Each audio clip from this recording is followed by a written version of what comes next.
A very warm welcome to you. It's your educator Tarnum. So today's topic for the discussion is genetic engineering. Okay, तो genetic engineering में हम सबसे पहले topic cover करेंगे recombinant DNA technology. Okay, तो recombinant DNA technology को समझने से पहले हमको पहले ये कवर करना है कि रिकॉम्बिनेंट डीएनए क्या है. रिकॉम्बिनेंट डीएनए जैसे कि इसका नेम सजेस्ट कर रहा है रिकॉम्बिनेंट, मतलब कि ये किसी चीज़ के कॉम्बिनेशन से बनकर बना है. तो किन का कॉम्बिनेशन? वो है डीएनए का कॉम्बिनेशन. ओके, तो हम इसको इस एग्जांपल से समझ सकते हैं कि जैसे सपोज कोई हमारे पास प्लांट है जिसके पास एक बेटर फीचर या बेटर कैरेक्टर है. अब उसका बेटर कैरेक्टर कुछ भी हो सकता है, जैसे कि उसमें फ्लावरिंग जल्दी हो जाती है या उसमें इंसेक्ट नहीं लगते हैं. और एक दूसरा प्लांट है, ये एक पहला प्लांट था, और जो हमारा दूसरा प्लांट है उसमें क्या है कि फ्लावरिंग भी लेट होती है और इंसेक्ट भी लग जाते हैं. मतलब इसके कैरेक्टर अच्छे नहीं हैं और इसके कैरेक्टर अच्छे हैं. तो हमको क्या चाहिए? इसके कैरेक्टर वाला डीएनए चाहिए और इसके कैरेक्टर वाला डीएनए हमें नहीं चाहिए. ठीक है, तो हम क्या करेंगे, जो इसका डीएनए है उसके डीएनए को इसके डीएनए के साथ ऐड करेंगे. मतलब इस डीएनए का वो पोर्शन लेंगे जिस पोर्शन में ये फीचर्स हैं, फ्लावरिंग के और इंसेक्ट नहीं लगने के. उस फीचर वाले डीएनए को अलग कर लिया जाएगा और उस डीएनए के सेगमेंट को इसके साथ जोड़ दिया जाएगा. तो वो जो बेटर कैरेक्टर है अब वो इस वाले प्लांट में आ जाएंगे. तो यही क्या है? जेनेटिक इंजीनियरिंग है. और ये जो हम बना रहे हैं ये है हमारा रिकॉम्बिनेंट डीएनए. ओके,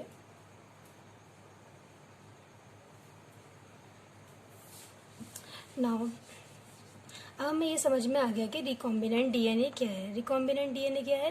दो डीएनए का मिक्सचर है. उसमें हम क्या करते हैं, किसी ऐसे डीएनए को लेते हैं जिसके फीचर हमें चाहिए और जिसके फीचर हमें पसंद नहीं है उसके साथ हम ऐड करके एक बेटर कैरेक्टर वाला डीएनए बना लेते हैं. अब इस रिकॉम्बिनेंट डीएनए टेक्नोलॉजी का यूज़ कहाँ कहाँ है? तो इसका यूज़ है कि इसके थ्रू बहुत से जेनेटिकली मॉडिफाइड प्लांट्स बनाए गए हैं जिनसे क्या हुआ है, प्लांट के कैरेक्टर में सुधार किया गया है. दूसरा क्या है, जेनेटिकली मॉडिफाइड एनिमल्स बनाए गए हैं जिनमें आपने मेनली सुना होगा जैसे कि बद्री कैटल या अदर काउज हैं जिनकी क्या है, मिल्क प्रोडक्शन में इंक्रीमेंट किया गया है. और इसका और यूज़ हुआ है इंडस्ट्रियल पर्पस में. इंडस्ट्रियल पर्पस में यहाँ पर एंजाइम के प्रोडक्शन को बढ़ाया गया है इस टेक्निक के थ्रू. दूसरा है मेडिसिनल फील्ड में यूज़ किया गया है मेडिसिन बनाने के लिए. तो ये सब हमारे क्या है, रिकॉम्बिनेंट डीएनए टेक्नोलॉजी के यूजेस हैं. अब हम इसमें पढ़ेंगे कि हमको रिकॉम्बिनेंट डीएनए बनाने के लिए क्या क्या टूल्स, मतलब क्या क्या उपकरण चाहिए होते हैं. ठीक है, तो रिकॉम्बिनेंट डीएनए बनाने के लिए हमें सबसे पहले चाहिए एक डिज़ायर डीएनए.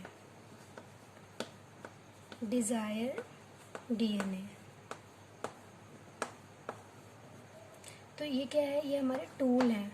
टूल मतलब जो उपकरण हमें चाहिए हैं, टूल्स.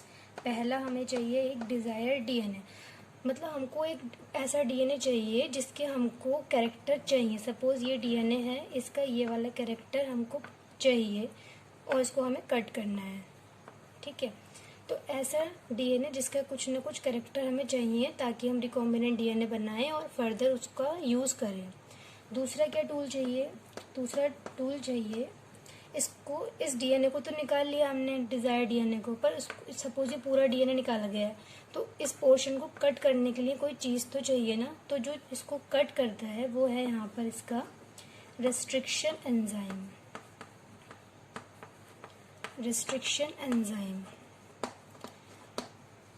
तो ये रेस्ट्रिक्शन एंजाइम है, इसमें मेनली एंजाइम यूज होता है restriction endonuclease. Restriction endonuclease enzyme का काम है कि वो डीएनए को क्या करता है, कट करता है। इसलिए इसको डीएनए की सीजर या डीएनए की कैंची भी कहते हैं, क्योंकि ये डीएनए को कट करता है। दूसरा हमें एक जो टूल्स चाहिए वो चाहिए, अब हमने सपोज यहाँ से डीएनए कट कर लिया, अब इस डीएनए को हमें दूसरे डीएनए में जोड़ना भी तो होता है ना, तो जोड़ने के लिए जो एंजाइम चाहिए उसको कहते हैं हम लाइगेज एंजाइम। इसका काम है एक डीएनए सेगमेंट को दूसरे डीएनए सेगमेंट से जोड़ना। ठीक है, तो हमें पता चल गया। हमें पहले हमने क्या करा, रिकॉम्बिनेंट डीएनए बनाने के लिए पहले हम डीएनए लेकर आए जिसके हमको कैरेक्टर पसंद थे, उसको अब हमें कट करना है, तो कट करने के लिए हम रेस्ट्रिक्शन एंजाइम लेकर आए। दूसरा हमने कट कर लिया, अब उसको हमें दूसरे के साथ जोड़ना भी है, तो जोड़ने के लिए हम लाइगेज एंजाइम लेकर आए।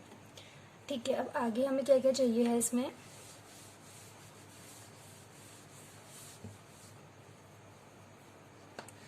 अब हमें चाहिए एक वेक्टर। वेक्टर क्या होता है, वेक्टर को हम एक डिटेल टॉपिक के फॉर्म में एक नेक्स्ट वीडियो में बनाएंगे, पर अभी हम इसे शॉर्ट में देख लेते हैं। वेक्टर होता है, सपोज ये एक बैक्टीरियल सेल है, बैक्टीरिया की सेल। ठीक है, हर एक ऑर्गेनिज्म का अपना खुद का डीएनए होता है हर किसी के अंदर, तो ये इसका क्या है, डीएनए है बैक्टीरिया का। पर कुछ बैक्टीरिया में क्या होता है, डीएनए के अलावा एक और सर्कुलर डीएनए पड़ा होता है एक्स्ट्रा, तो ये क्या है, एक्स्ट्रा डीएनए है, एक्स्ट्रा क्रोमोसोमल सर्कुलर डीएनए। अगर आपसे कोई पूछे कि वेक्टर क्या है, ठीक है, तो हम कहेंगे कि वेक्टर क्या है, बैक्टीरिया सेल में एक तो उसका खुद का डीएनए होता ही है, साथ में क्या होता है, एक एक्स्ट्रा भी उसके पास क्रोमोसोमल सर्कुलर डीएनए होता है, जिसको हम कहते हैं प्लाज्मिड। इसका नाम याद रखना है, प्लाज्मिड। यही प्लाज्मिड इस बैक्टीरिया सेल से निकाल लिया जाता है और इसी को हम यूज करते हैं वेक्टर के फॉर्म में। अब देखते हैं वेक्टर का काम क्या है। समझ में आया कि बैक्टीरिया की सेल से हमने वेक्टर निकाल लिया। अब हमारे पास ये है वेक्टर, और ये है हमारे पास वो डीएनए जो हमने पहले स्टेप में डिजायर्ड डीएनए कट किया था रेस्ट्रिक्शन एंजाइम से। हमें क्या करना है, इस वेक्टर को कट करना है ताकि ये वाला डीएनए इसमें हम ऐड कर लें। तो अब हम वेक्टर को कट करेंगे। जब भी डीएनए कट करना है तो कौन सा एंजाइम लेना है, रेस्ट्रिक्शन एंडोन्यूक्लियस। याद रखना है कि रेस्ट्रिक्शन एंडोन्यूक्लियस वही वाला लेंगे जिससे हमने इस डीएनए को काटा है, वही वाला रेस्ट्रिक्शन एंडोन्यूक्लियस इस वाले वेक्टर डीएनए को भी काटेगा, प्लाज्मिड के डीएनए को। तो सपोज इतना पोर्शन रेस्ट्रिक्शन एंडोन्यूक्लियस ने कट कर दिया, ये पोर्शन। अब क्या हुआ, ये डिजायर डीएनए जो हमने पहले लिया था वेक्टर के साथ हमने अब जोड़ दिया। ठीक है, यहाँ दिखाते हैं इसको, ये हमारा वेक्टर और ये इसमें जुड़ा हुआ दिखा रहे हैं हमारा डिजायर डीएनए। तो क्या हुआ, दो डीएनए हो गए ना, ये बैक्टीरिया का प्लाज्मिड डीएनए और ये हमारा डिजायर डीएनए। दो डीएनए के कॉम्बिनेशन से जो नया डीएनए बना है वो होता है रिकॉम्बिनेंट डीएनए। ठीक है, तो ये हमारा रिकॉम्बिनेंट डीएनए बन गया, ये वेक्टर के साथ ज्वाइन होके बना है। अब नेक्स्ट चीज क्या चाहिए होती है, नेक्स्ट हमें चाहिए होता है एक होस्ट सेल। होस्ट सेल में क्या चाहिए होती है हमें, कोई भी बैक्टीरियल सेल।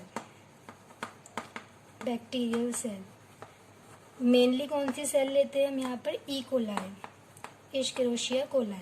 ठीक है, अब क्या है, हमने एक बैक्टीरिया की इस तरीके से सेल ले लिया। अब देखिए, इस बैक्टीरिया में हम लाइसोजाइम डालेंगे, लाइसोजाइम एंजाइम का काम है कि वो इस बैक्टीरिया की जो सेल वॉल है, बाहर की वॉल, इसको कट करेगा। तो ये क्या होगी, वॉल टूट जाएगी। सपोज ये वॉल टूट गई, अब हम इसके अंदर, ये हमारी होस्ट है, इसके अंदर हम क्या ऐड करेंगे, इसके अंदर हम डालेंगे जो हमने हमारा वेक्टर तैयार किया था। कौन सा वेक्टर, जिसके अंदर हमने ऐड कर रखा है हमारा डिजायर डीएनए, जो कि क्या बन गया है, रिकॉम्बिनेंट डीएनए।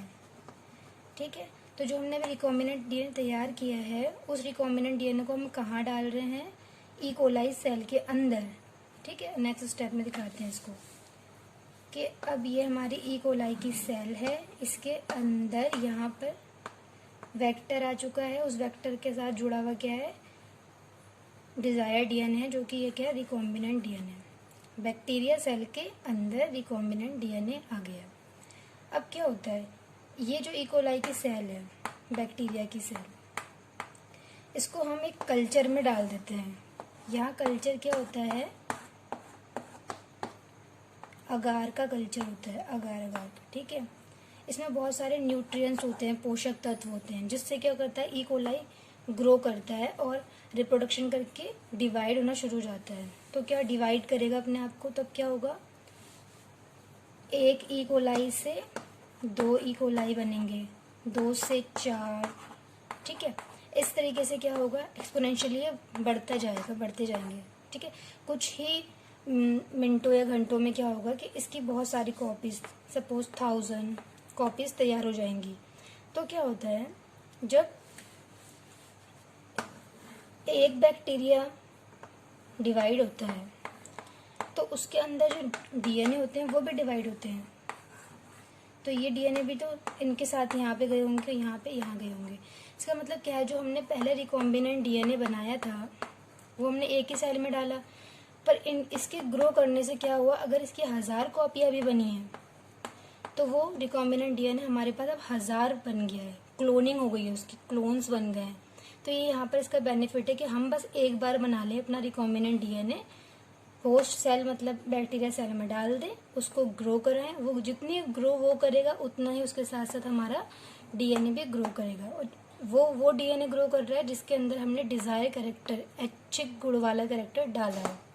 ठीक है, तो ये हमारा बन गया रिकॉम्बिनेंट डीएनए।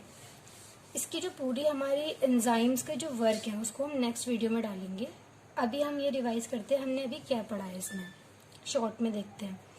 हमने देखा कि रिकॉम्बिनेंट डीएनए टेक्नोलॉजी में 2 डीएनए को लेकर ज्वाइन किया जाता है, इसीलिए से रिकॉम्बिनेंट डीएनए कहते हैं। एक डीएनए वो होता है जो डिजायर है, जिसके हमको कैरेक्टर पसंद है। दूसरा डीएनए वो है जिसके अंदर हमें जोड़ना है, इसका नाम हमें बताया था कि हम इसको वेक्टर कहते हैं, जिसके साथ हम डिजायर डीएनए को जोड़ते हैं। वेक्टर के साथ जब ये जुड़ जाता है तब ये बनता है रिकॉम्बिनेंट डीएनए।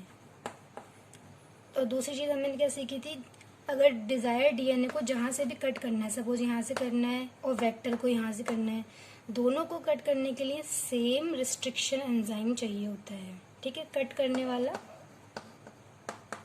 Restriction enzyme. जब ये कट हो जाएंगे तो इन्हें आपस में जोड़ने वाला दूसरा कौन सा था, लाइगेज एंजाइम। ठीक है, कट होने वाला रिस्ट्रिक्शन, जोड़ने वाला लाइगेज, तब ये बना हमारा रिकॉम्बिनेंट डीएनए। जब ये रिकॉम्बिनेंट डीएनए बना तो हमने इसको कहाँ डाला था, इसको हमने एक होस्ट सेल में डाला था।